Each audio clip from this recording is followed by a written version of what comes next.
Coming up on Cronkite Sports Report, how the Diamondbacks are making an impact outside of the stadium. We don't have 3 and 4 generations of fans that follow us, so they're having to create new fans in the Valley, and the best way to do that is give them a free jersey. We learn about the latest golf trend reaching new heights in the Valley. It's just like regular golf. You're just throwing frisbees. I mean, if you've ever thrown a frisbee. One of the most popular training facilities among NFL pros is located right here in Arizona. And really have a situation where they feel really encouraged in what they're doing and have fun with it at the same time, and then go back to their teams in April and going, hey, look at me, I'm in great shape. So it's a win-win. And the youngest competitor in X Games history plies his craft in Mesa. My favorite part about Jagger right now is he's had a lot of success for a young guy, and he's stayed really humble, and he's really courteous to other riders, and he really keeps skateboarding close to his heart.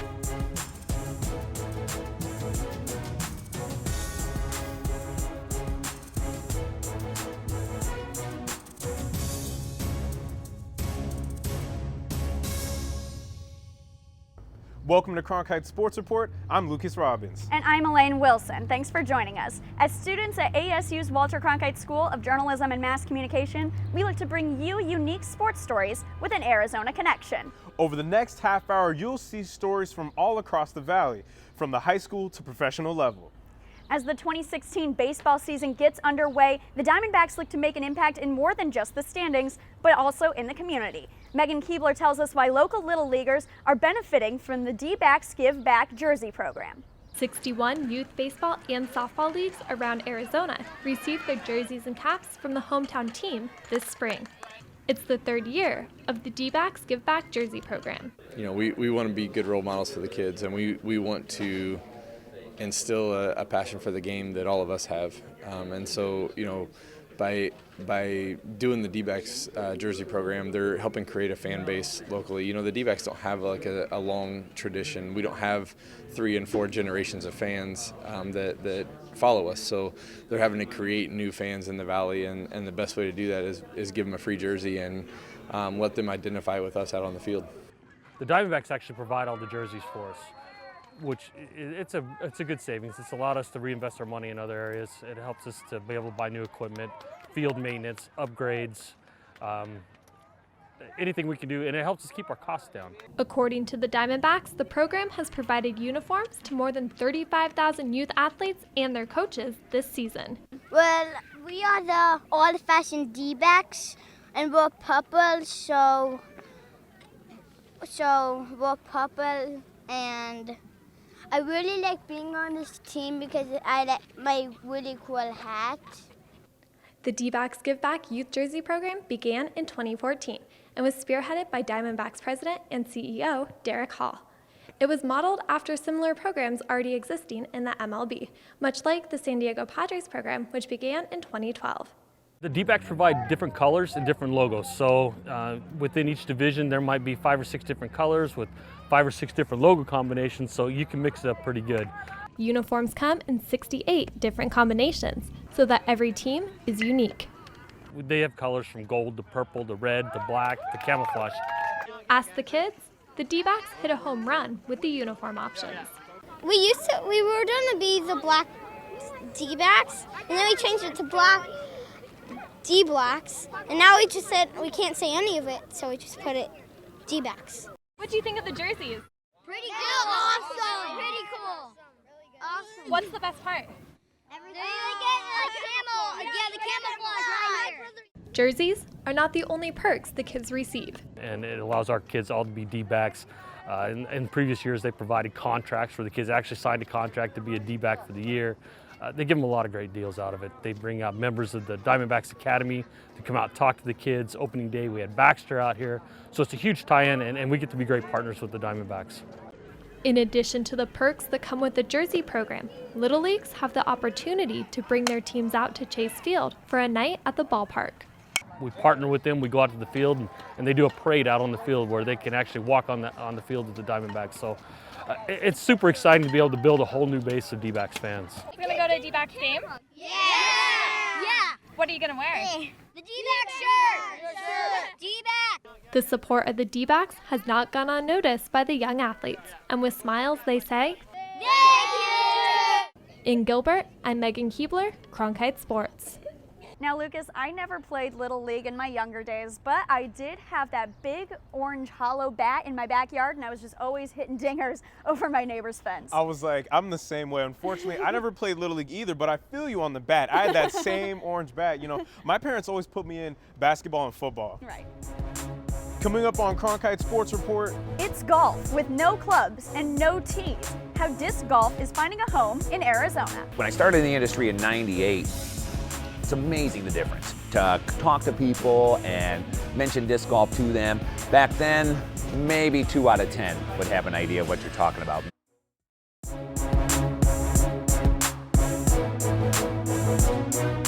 Welcome back to Cronkite Sports Report. We continue with a trip to the golf course. I went out to a pro shop in Scottsdale that's a little bit different than your regular pro shop. It's next door to a golf course, but it's a different type of golf. It's disc golf. So I went to find out why it's gaining so much popularity around the world, in the country, and in Arizona. Scottsdale is really becoming, just like in regular golf, a big disc golf hub as well. It's just like regular golf. You're just throwing frisbees. I mean, if you've ever thrown a frisbee, it's a little bit different than that because the discs are different profiles. But for the most part, I mean, anybody can come out and do it as long as you're patient. You got a good head on your shoulders, I think you'll be fine. Because we are one of the very few pro shops in the world. You know, there's definitely a handful of us in America. Opened up the shop in 2005 just because of the park right here. We sit right on 18 holes, just up a hole number 12 at the Vista del Camino Park in Scottsdale. So it just made sense to open up a shop, and we have Duke's Bar and Grill right next door. So we have the pro shop here, the clubhouse, and the disc golf course right next door. There's a league or tournament almost every day or weekend for the tournaments. But there's leagues every day that you can go out and play, so it's nice to have such a tight little community.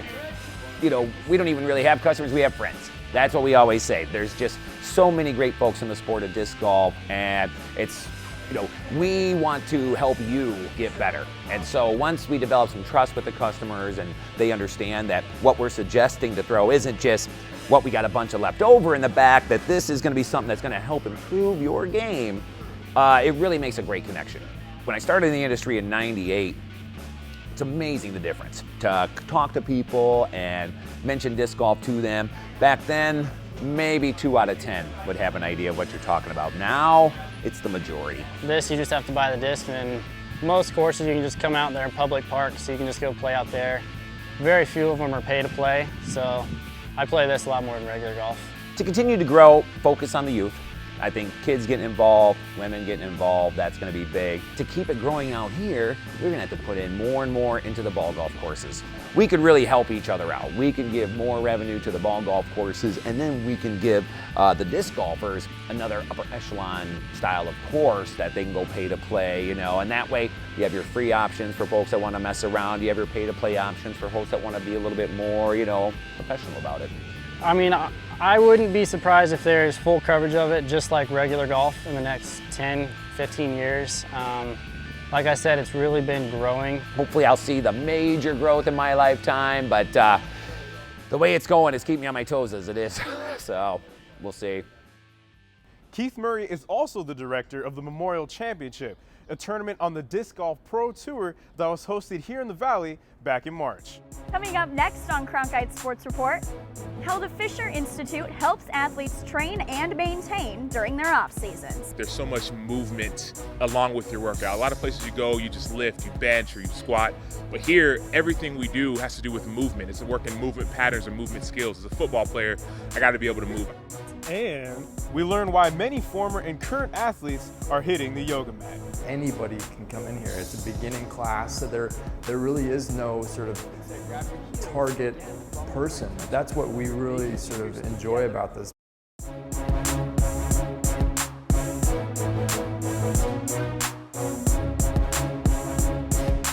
Welcome back to Cronkite Sports Report. Our next story takes us from the grind of the regular season into the grind of the off season, as many pro athletes come and train in Arizona during their time off. For some, it's home, but for others, it's a chance and a place where you can relax and enjoy a good workout. Yeah, but for some, it's all business. Reporter James Gayden found out what makes the Fisher Institute of Physical Therapy and Performance in Phoenix a premier destination for pro athletes. I recommend especially athletes, professional athletes, this is the place to be. Bears outside linebacker Sam Acho is talking about the Fisher Institute of Physical Therapy and Performance in Phoenix. His regular season ended when the Bears lost to the Detroit Lions in Week 17. Now, 3 months or so later, Acho's working on his other season, the off-season, training at the Fisher Institute, owned and operated by Arizona Cardinal physical therapist Brett Fisher. Well, what I like about the Fisher Institute is that there's so much movement along with your workout. A lot of places you go, you just lift, you bench, or you squat. But here, everything we do has to do with movement. It's working movement patterns and movement skills. As a football player, I got to be able to move. I could bench 500, 600, 700 pounds, but if I can't move, it doesn't help. Brett, along with his wife Stephanie, founded Fisher Institute in 1997. Their goal, to provide the best off-season workout facility for pro and amateur athletes.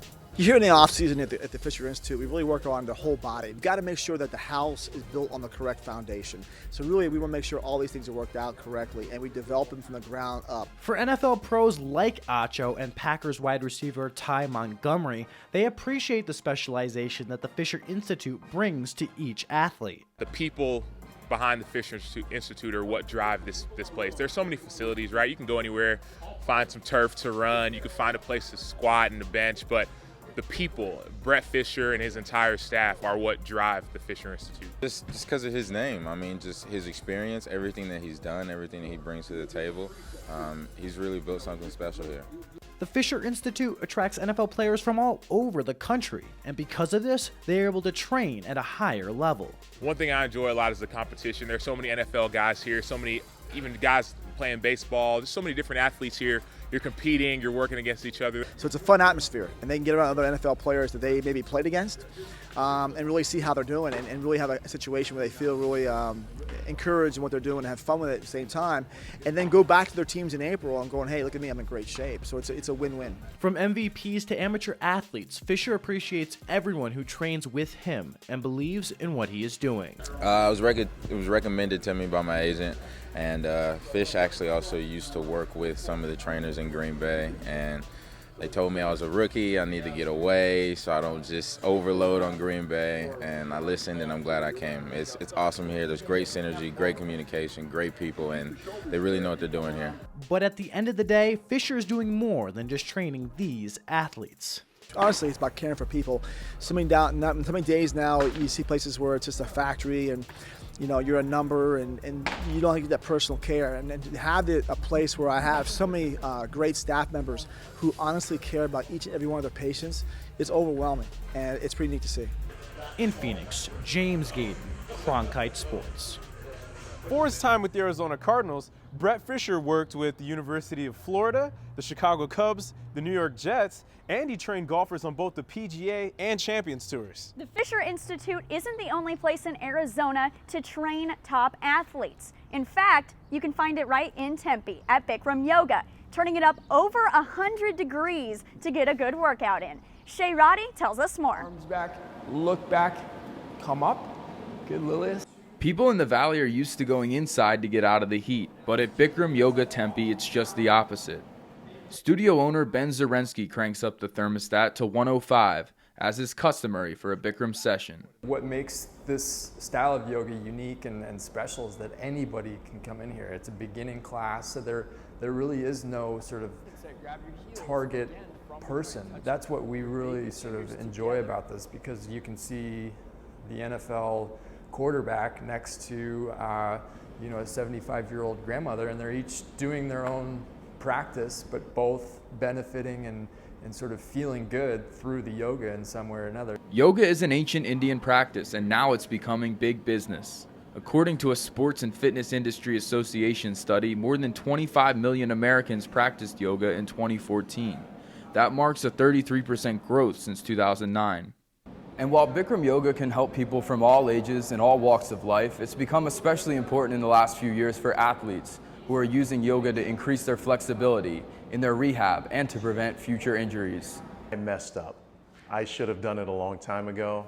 It's a shame I didn't, because I love it. I love it in here. and it would have benefited me greatly. Chad Ackerley played football for Arizona State in the early 90s. He said he's a client at Bikram Yoga Tempe because it helps him cope with the beating his body took in his playing days.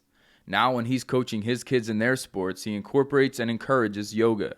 1, 2, 3, yoga! I do a lot of the breathing stuff with the athletes, particularly like in basketball and some of the sports where there's a lot of running.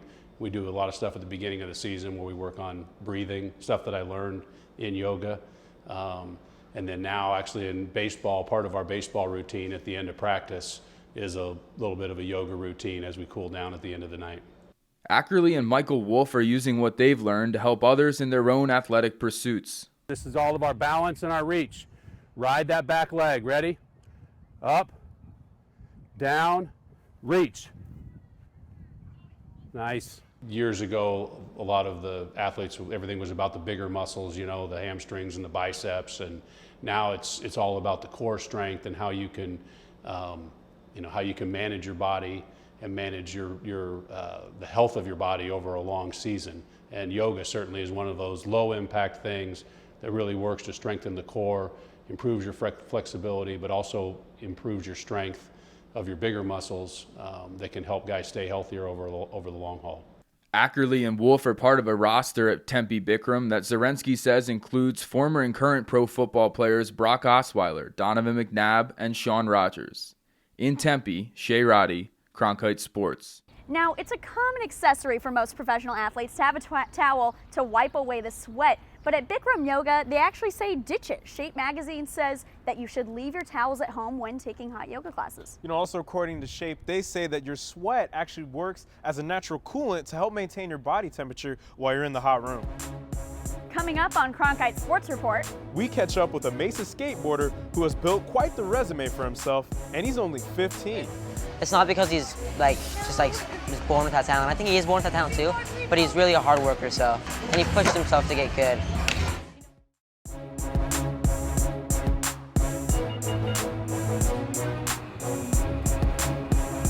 Welcome back to Cronkite Sports Report. We end our show with a trip to the skate park.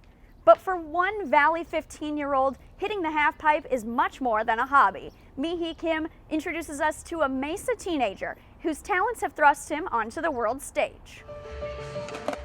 Most teenagers have no idea what their passion in life is. Jagger Eaton is an exception to that. At 15, he has found his passion, and he is one of the best in the world at it. The 5'5" amateur skateboarder from Mesa has taken the action sports world by storm. Eaton is the youngest competitor in X Games history. He finished first at the 2014 Tampa Am, one of the most prestigious amateur skateboarding competitions in the world. He appeared on Rob Dyrdek's MTV shows Ridiculousness and Fantasy Factory, and now has a show of his own on Nickelodeon. But Eaton's love for skateboarding came before all of the attention and acclaim. It wasn't really more when I got good at it, it was more like how much I loved it. Skateboarding is what you want it to be. You know, and that's what makes it different.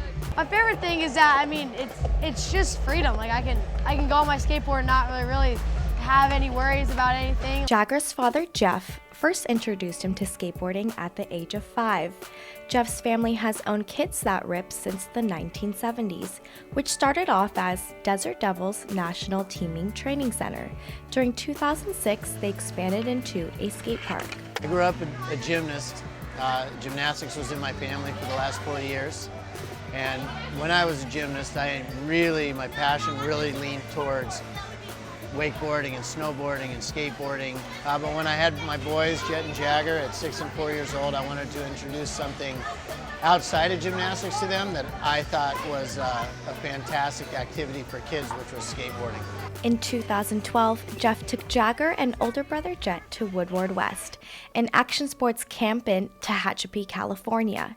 It was there that Jagger got propositioned into completing a trick that would earn him a golden ticket to the X Games. One of the people there, named Jeff Jewett, was like, hey, if you can get a backflip over the gap to a 540 on the quarter, you can be in X Games. And then, it took me like 3 weeks and I got it, and then that was my invite. The fears and challenges of the 100-foot drop-in did not faze him. He's an incredibly hard worker. And I think that's what makes him so good. It's not because he's just born with that talent. I think he is born with that talent too, but he's really a hard worker, so. And he pushed himself to get good. You know, busting out 3.5 hours every day and not stopping, you know, is really, you know, taking on responsibilities that, you know, normal kids really don't get to take on. Nicole Pothin has had a front row seat for Jagger's growth as a skater. She is park manager at Kids That Rip, as well as family friend and mentor to Jagger. I've never seen a kid put so much effort into something, you know, like he's a hard worker. I mean, look at how far it's gotten him, you know, he's amazing. Even with all those accomplishments, Jagger's peers, mentors, and father are more proud of the person he has become. My favorite part about Jagger right now is he's had a lot of success for a young guy, and he's stayed really humble, and he's really courteous to other riders, and he really keeps skateboarding close to his heart. I'm just proud of the young man he's becoming beyond anything that has to do with the skateboarding. In Phoenix, I'm Mihi Kim, Cronkite Sports. Fun fact about Jagger's family, his older brother actually competes in the mega ramp skate competitions, and his younger brother is named after skateboarding legend Eric Costin. So skateboarding stays within the family. That's it for this edition of Cronkite Sports Report. For all of us at the Sports Bureau of Cronkite News, I'm Lucas Robbins. And I'm Elaine Wilson. Thanks for joining us.